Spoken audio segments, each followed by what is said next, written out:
Yung mga matatanda, mga senior, ang karaniwang sakit ay, tatanungin ko po kayo kung meron kayo nito hypertension, wala. Arthritis, wala.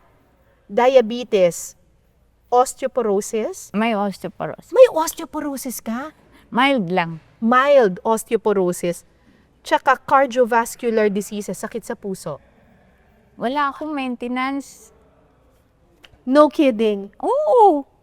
Wala kang iniinom na kahit anong gamot, Wala. maintenance. Supplements lang. Wala talaga. Ano pong kinakain ninyo? Kung ano lang magustuhan ko. At saka hindi ako mahilig sa gulay talaga. Hindi mahilig.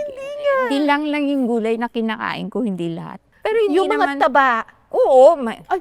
naman ako yata dun sa asawa ko. Mahilig sa taba yun eh. Talaga? Yun, nagagalit yun pag hindi, yung gusto niyang parte, yung may taba. Pag hindi mabili yung may taba, ibalik mo, isoli mo, sabi sa inutusan. Pero hindi mataas ang kolesterol nyo? Ako? Oo. Hindi.